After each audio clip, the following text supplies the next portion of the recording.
Prêtez attention à ce qui va être dit maintenant, parce que cela peut changer la façon dont vous voyez votre propre vie.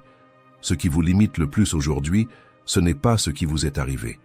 Ce n'est pas ce que vous avez perdu, ni ceux qui vous ont blessé, ni le contexte autour de vous. C'est la manière dont tout cela est interprété dans votre esprit. Il existe un dialogue constant qui se déroule en vous, une voix qui vous accompagne en permanence, depuis le moment où vous vous réveillez jusqu'à celui où vous essayez de vous reposer. Elle commente, questionne, anticipe, se souvient.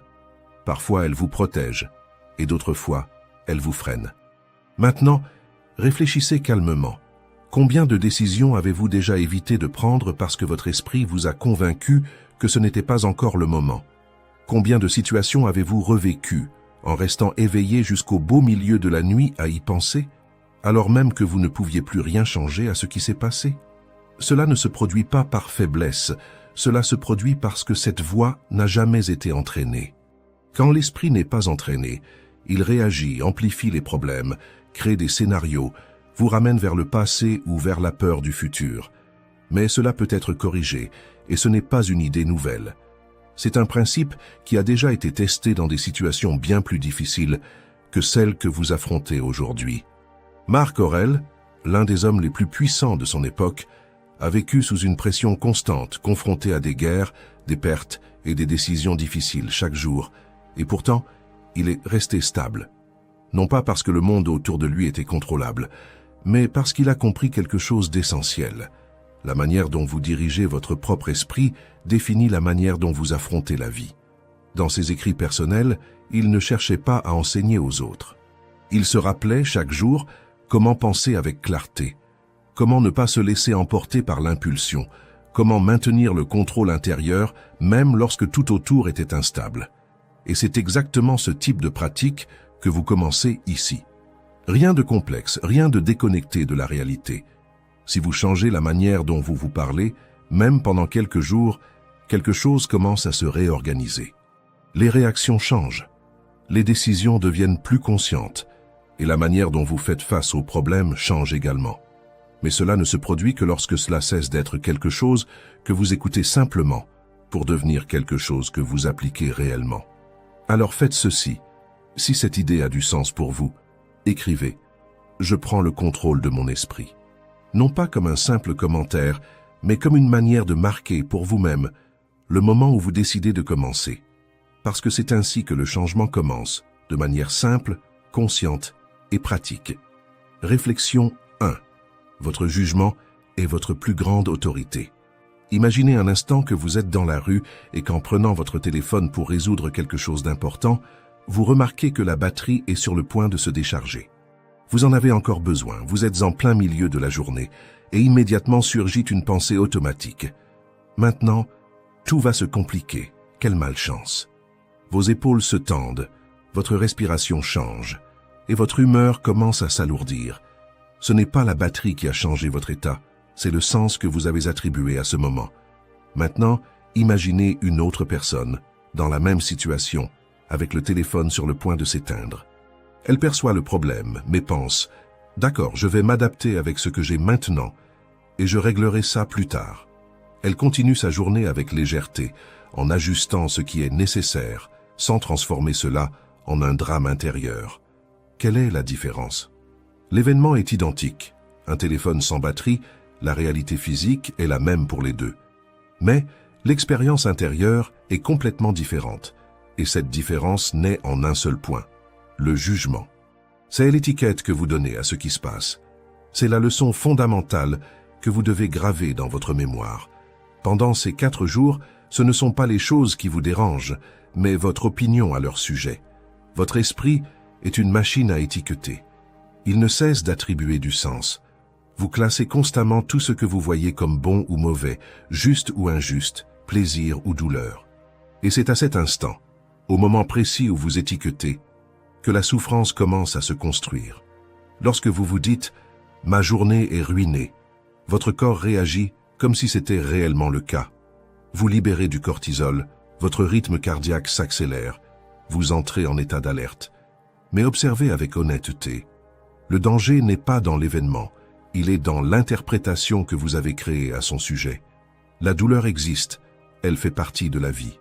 Mais sa prolongation, le poids qui traîne pendant des heures ou des jours, est construit par la manière dont vous continuez à nourrir cet événement dans votre esprit.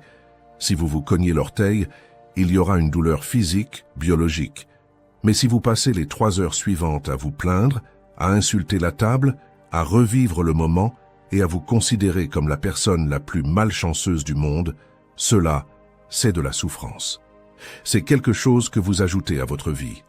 Vous prenez un événement neutre et vous y injectez du poison émotionnel.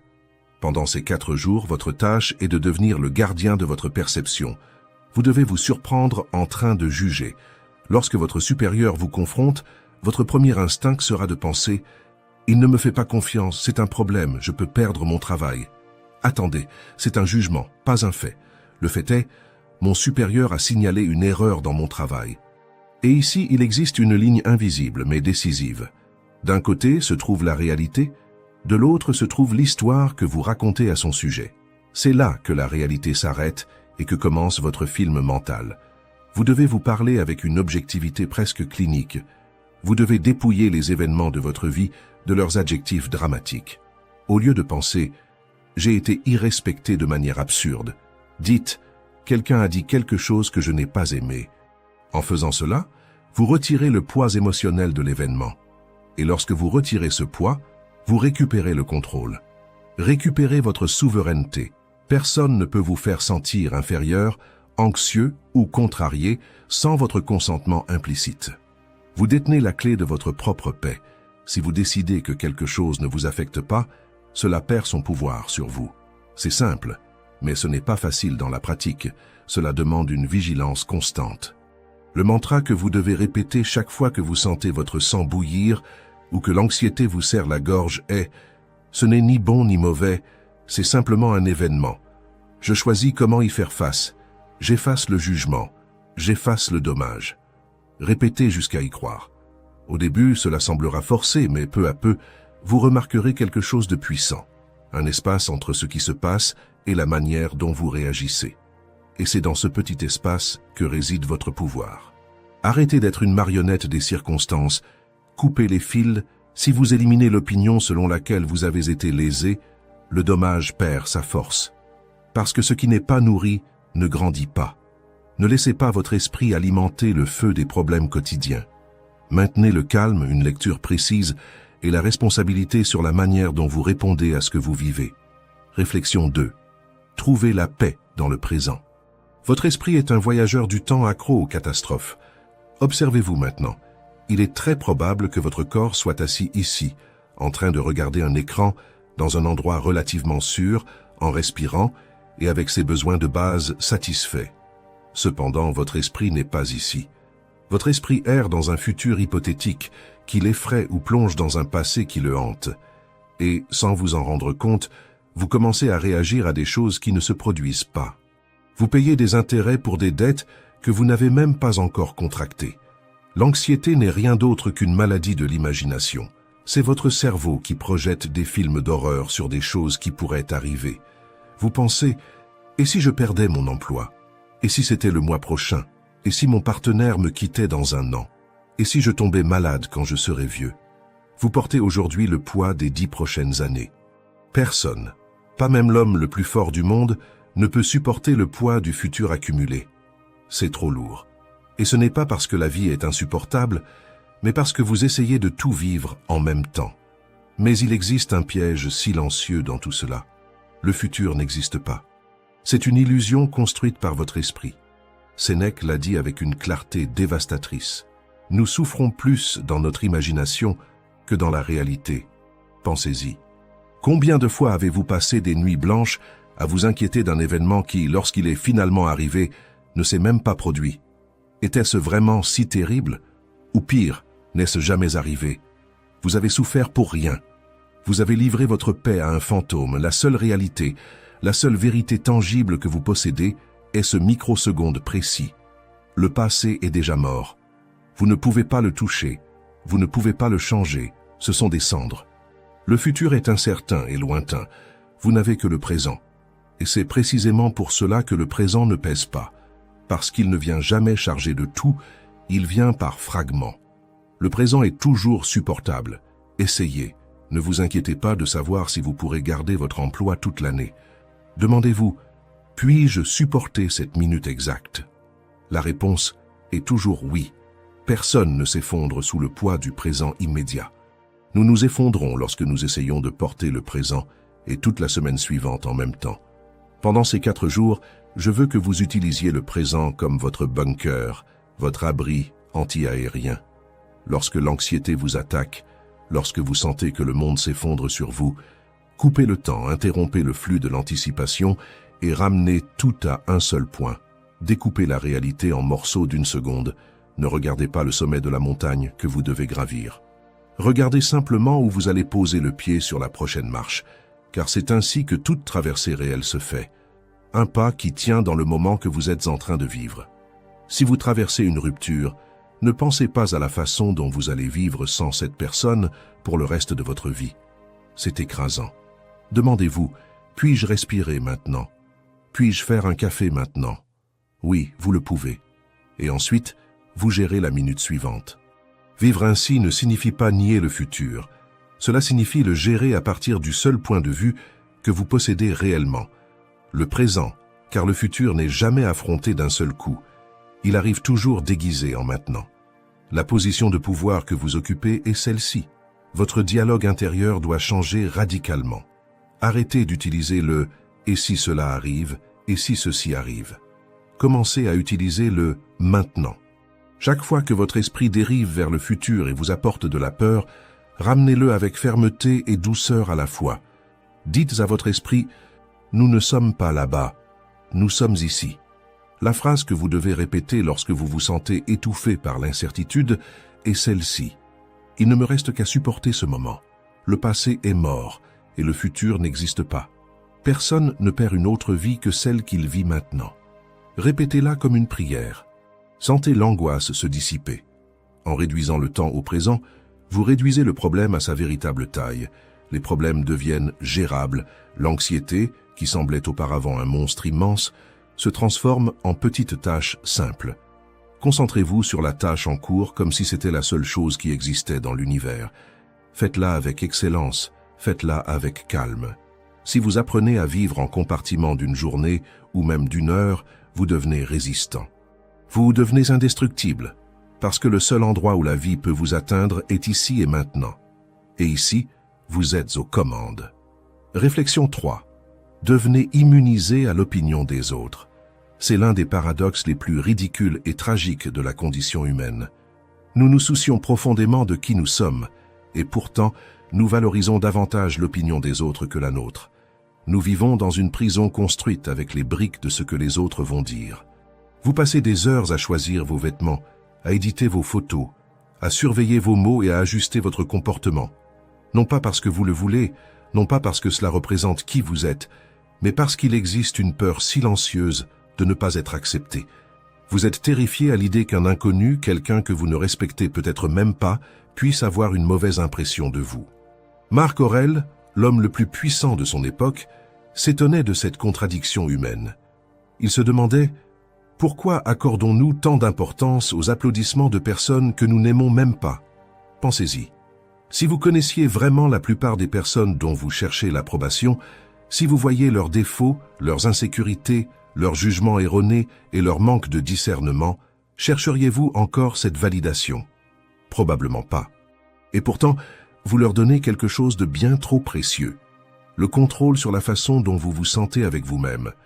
Vous leur donnez le pouvoir de vous élever avec un compliment ou de vous abattre avec une critique. Et, peu à peu, sans vous en rendre compte, vous externalisez votre estime de vous-même. Vous devenez quelqu'un qui cherche constamment l'attention.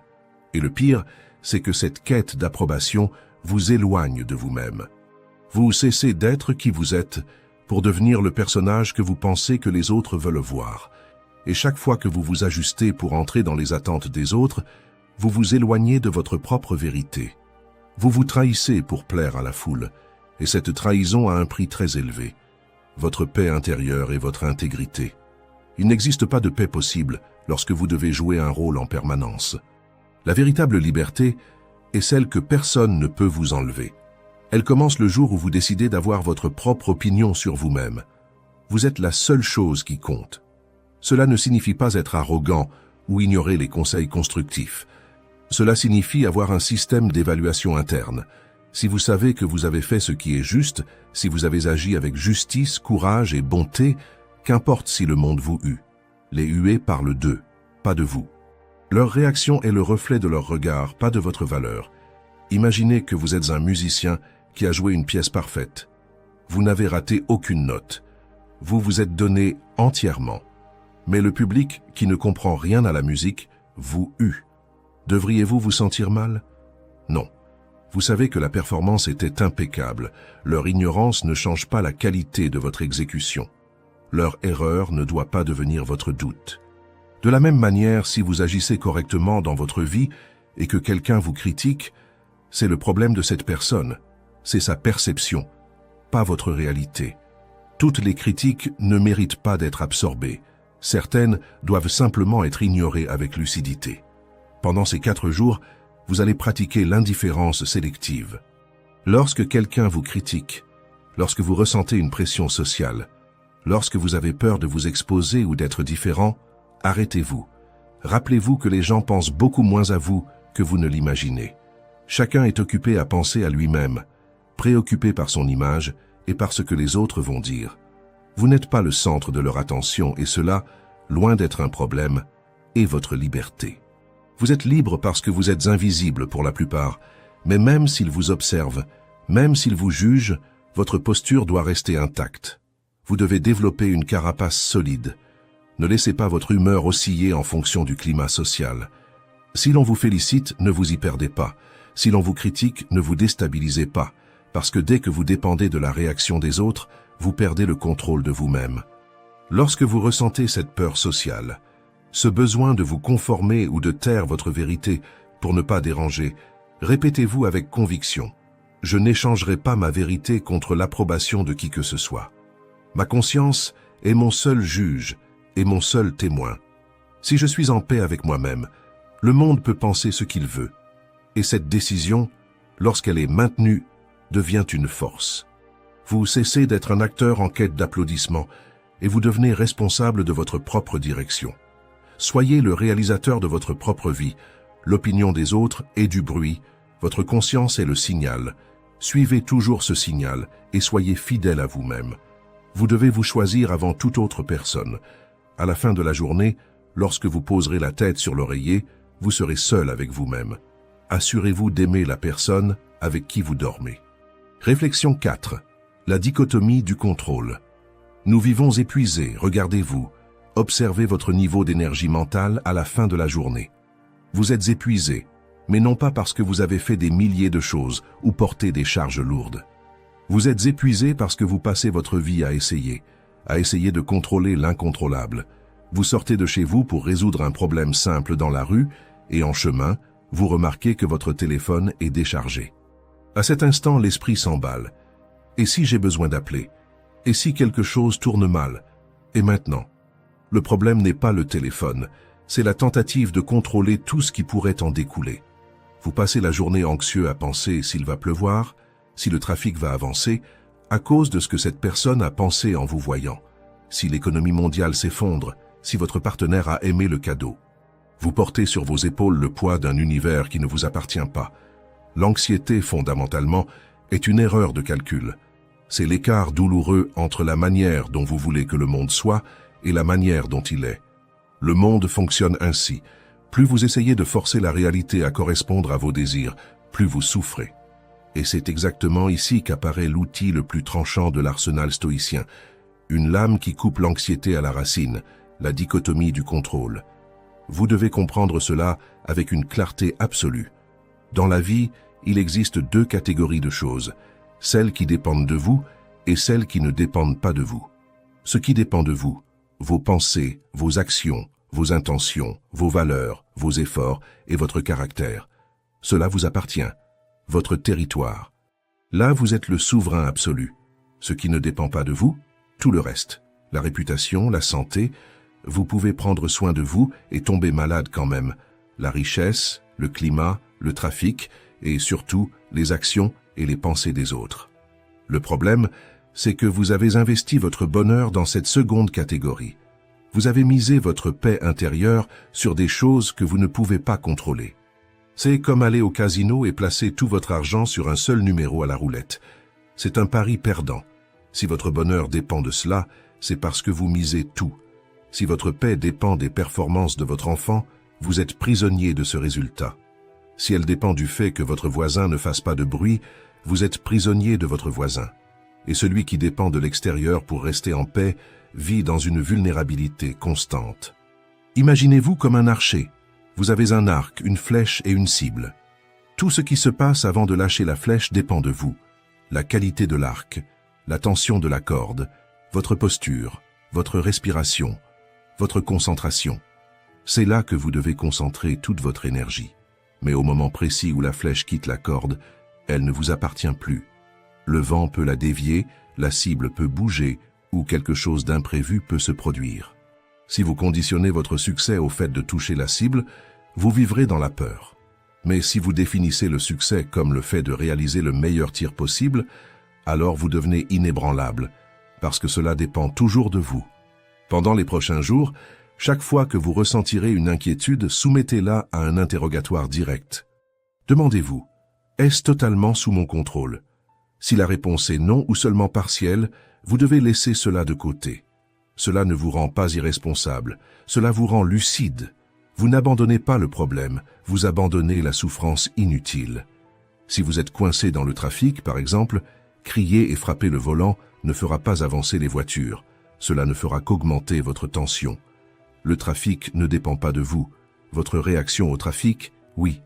C'est là que vous devez être. Vous pouvez écouter un livre audio, pratiquer la patience ou simplement respirer. Parlez-vous. Restez ferme lorsque l'inquiétude apparaît. Votre phrase pour cette leçon est « Si cela n'est pas entre mes mains, cela n'en vaut pas la peine. Je suis immergé dans mes actions. Je me concentre uniquement sur ce que je fais. Le résultat ne m'appartient pas. » Sentez le poids quitter vos épaules pendant que vous dites cela. Arrêtez de jouer à Dieu. Arrêtez d'essayer de contrôler l'univers. Vous devez vous concentrer sur votre petite mais puissante sphère d'action, votre volonté. Et c'est ici que se produit le basculement que peu de gens perçoivent. Lorsque vous cessez d'essayer de tout contrôler, vous commencez enfin à gouverner la seule chose qui compte, vous-même. En abandonnant le désir de contrôler l'extérieur, vous obtenez un contrôle total sur l'intérieur. Et cela, mon ami, c'est la véritable liberté. Concentrez-vous sur le processus. Oubliez le résultat. Faites ce qui doit être fait et laissez le reste suivre son cours. Parce que la paix n'est pas lorsque tout se passe comme vous le souhaitez, c'est lorsque vous n'en dépendez plus pour être bien. Réflexion 5. Utilisez l'empathie comme stratégie, pas comme faiblesse. Nous vivons entourés de personnes difficiles, grossières, égoïstes, menteuses, agressives ou simplement incompétentes. C'est inévitable. Vous sortez dans la rue et quelqu'un vous coupe la route, vous arrivez au travail et un collègue s'approprie le mérite de votre effort, vous allez au restaurant et vous êtes traité avec mépris. La première réaction est la colère. Vous voulez riposter et vous vous dites « Il n'a pas le droit de me traiter ainsi. C'est un idiot. » Et sans vous en rendre compte, à cet instant précis, vous remettez le contrôle de votre esprit au comportement de quelqu'un d'autre. La colère est une punition que vous vous infligez pour l'erreur d'une autre personne. Pensez-y, ils commettent l'erreur, mais c'est vous qui avalez le poison. C'est vous qui restez avec le corps tendu, le cœur accéléré, la journée compromise. Ils continuent leur vie comme si de rien n'était. Et vous finissez par porter leur charge émotionnelle. Vous n'avez pas seulement subi l'impact du moment, vous avez décidé de continuer à porter cela. Est-ce que cela a du sens? Le stoïcisme propose un outil fascinant pour cela. L'empathie stratégique. Il ne s'agit pas d'être un saint, ni de se placer dans une position de supériorité, ni d'accepter tout par faiblesse. Il s'agit de comprendre l'autre avec clarté pour ne pas se blesser intérieurement. Marc Aurèle se rappelait chaque matin qu'il rencontrerait des personnes indiscrètes, ingrates et arrogantes. Il ne faisait pas cela par amertume, mais pour ne pas être surpris. Et il ajoutait quelque chose d'essentiel. Aucun d'eux ne peut me nuire, car personne ne peut m'impliquer dans la laideur. Il comprenait que les gens ne font pas le mal pour être des méchants dans une histoire, mais parce que, dans leur propre esprit, ils croient agir correctement, ou simplement parce qu'ils sont aveuglés par leur propre ignorance et leur propre douleur. Imaginez que vous marchez et que quelqu'un tousse sur vous parce qu'il est malade. Seriez-vous en colère et crieriez-vous contre cette personne? Probablement pas, vous vous éloigneriez, peut-être ressentiriez-vous de l'inconfort, mais vous comprendriez, cette personne est malade. Maintenant, appliquez la même logique au comportement. Lorsqu'une personne agit avec grossièreté, c'est son caractère qui est malade. Ce sont des patients moraux. Ils font le mal parce qu'ils ne savent pas faire le bien, parce qu'ils ont été formés ainsi ou parce qu'ils portent un poids intérieur si lourd qu'ils débordent sur les autres. Les voir comme des personnes malades ou ignorantes, plutôt que comme des ennemis, change complètement la donne parce que vous cessez de réagir à l'attaque et vous commencez à voir son origine. Lorsqu'on vous insulte, ne pensez pas « on m'attaque ». Pensez « pauvre de lui ».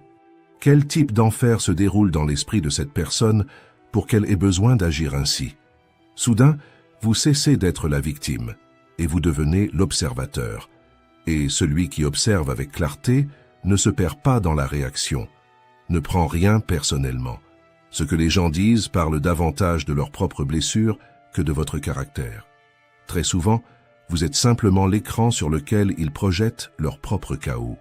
Si vous vous impliquez, discutez ou cherchez la vengeance, vous vous abaissez à leur niveau. Et à ce moment-là, l'erreur n'est plus seulement la leur, elle devient aussi la vôtre.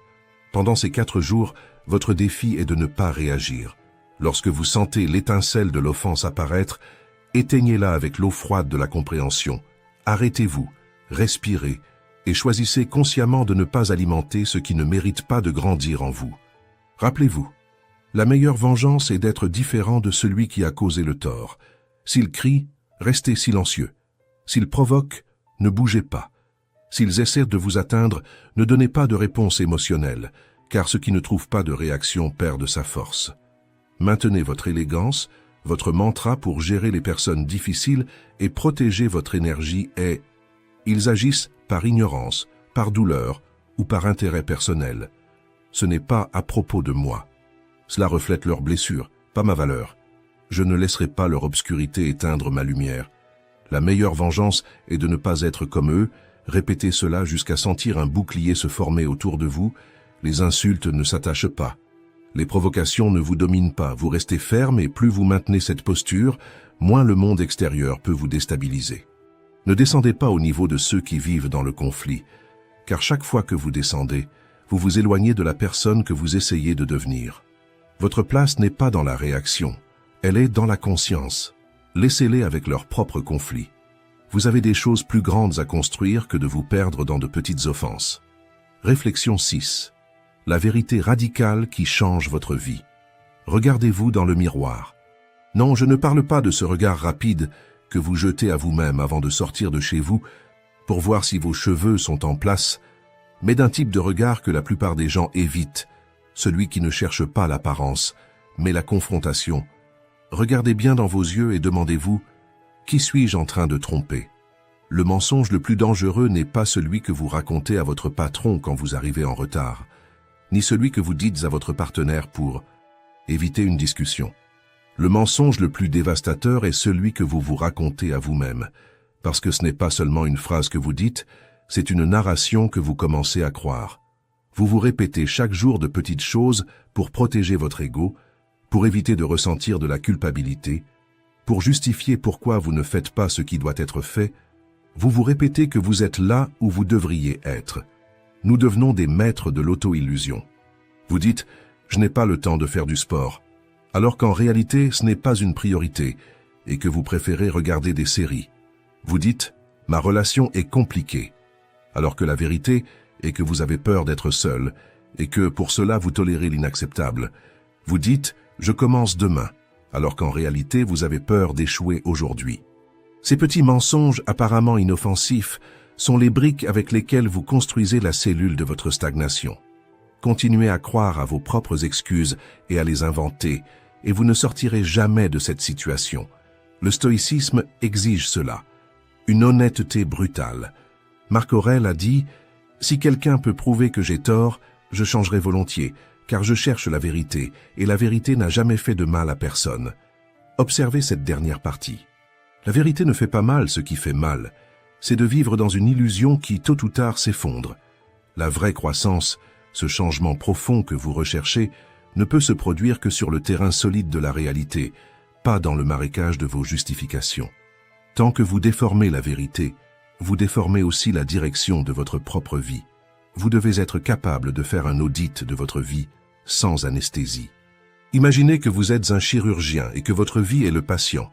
S'il y a une tumeur, vous ne pouvez pas simplement mettre un pansement et dire que ce n'est qu'une égratignure. Vous devez ouvrir, regarder ce qui est là, couper et traiter. Cela fait mal. Bien sûr que cela fait mal.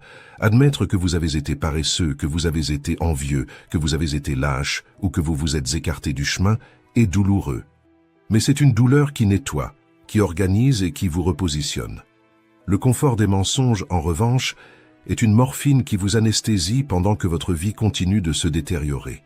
Et le problème de l'anesthésie, c'est qu'elle enlève la douleur mais enlève aussi la possibilité de corriger. Pendant ces 4 jours, je vous mets au défi de pratiquer la vérité radicale. Quand vous échouez, ne cherchez pas de coupables extérieurs. Ne dites pas que c'était la circulation, dites « je suis parti en retard ». Ne dites pas qu'on vous a provoqué, dites « j'ai perdu le contrôle ». En assumant une responsabilité totale à travers la vérité, vous récupérez votre pouvoir. Si la faute est celle de la circulation, il n'y a rien que vous puissiez faire. Si la responsabilité est la vôtre d'être parti en retard, vous pouvez corriger cela demain. La vérité vous renforce, le mensonge vous victimise. L'une vous met aux commandes, l'autre vous laisse à la merci des circonstances. Je veux que vous vous en souveniez chaque fois que vous ressentez la tentation d'adoucir la réalité. Vous vous arrêtez. Vous sentez l'inconfort de la vérité monter dans votre gorge et vous la laissez sortir. Si vous vous sentez triste, ne dites pas « je vais bien ». Admettez « je suis triste et j'ai besoin d'aide ». Parce que nommer la vérité ne vous affaiblit pas, cela vous oriente. Si vous ne savez pas quelque chose, ne faites pas semblant de savoir. Dites « je ne sais pas, mais je vais apprendre ». Cette vulnérabilité honnête est la base d'une force indestructible. La vraie force ne réside pas dans le fait de paraître complet, mais dans la disposition à se corriger. Une maison construite sur la roche de la vérité résistera à n'importe quelle tempête. Une maison construite sur les apparences s'effondrera au premier choc de la réalité.